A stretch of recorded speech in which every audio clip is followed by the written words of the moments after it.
नारायण नारायण। आज का विषय है अहम भाव का विसर्जन करके हम सुख दुखातीत रहें। भक्ति का मतलब है संलग्न होना। विषय के लिए हमने परमेश्वर की प्रार्थना आदि की तो वह विषय की भक्ति हुई। परमेश्वर की कैसे होगी? अहम भाव आने पर संकल्प उठते हैं और संकल्पात्मक विषय ही मन में आते हैं। मैं का भाव रखकर परमेश्वर की चाहे जितनी सेवा करें वह घटिया ही होगी। गृहस्थी का त्याग करके बैरागी बनकर मठ स्थापित किया, लेकिन फिर मठ के बंधन में पड़ गए। भगवान को जेवर अलंकार पहनाए तो क्यों? इसीलिए कि हमें उसका रूप अच्छा लगे। उत्तम कृत्य में भी अहम भाव कैसा छिपा बैठा रहता है देखो। सारांश, हमें अपने मैं का विसर्जन करना चाहिए।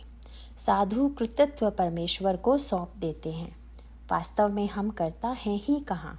अपने को कर्ता माने तो हमारी इच्छा के अनुसार बातें कहाँ होती हैं। लेकिन आदमी झूठ फूट का कर्तापन अपनी ओर लेकर सुखी या दुखी होता है। अतः जिसका कर्तापन है वह उसे देकर हम सुख दुखातीत रहें, ये सब ईश्वर का है। यही सार वेद श्रुति कहते हैं।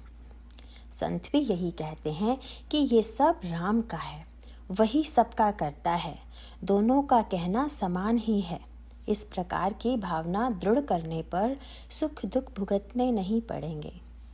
मैं करता नहीं हूँ, राम ही करता है कि भावना बढ़ाना ही उपासना है। मैं कुछ नहीं हूँ, कोई मामूली गुड़िया हूँ ऐसा माने। ऐसा कहें कि भगवान ही केवल मेरा है। संत के पास रहने से आसक्ति चाहे पूरी ना छूटे, फिर भी अनजाने कम होती रहती है। अतः हम सदा सत्समागम में रहें। सहवास और संगति का हमारे मन पर बहुत असर होता है। हम हाथ में छड़ी लें तो यूं ही किसी को मारने की इच्छा होगी। यह हुई छड़ी की संगति।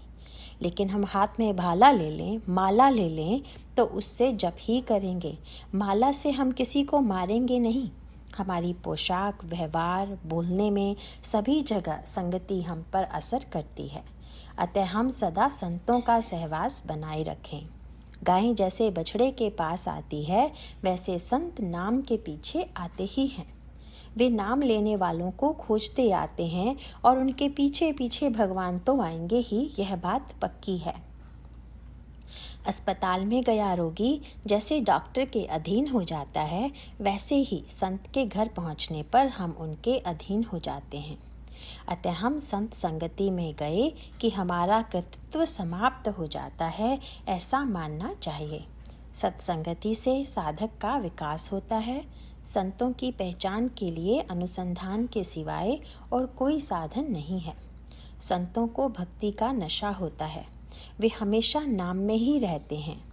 संत भगवान के सिवाय अन्यत्र कहीं रहते ही नहीं हैं।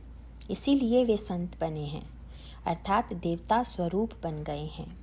भगवान का नाम सिद्ध कर देना ही संतों का संसार पर बड़ा उपकार है। नारायण नारायण।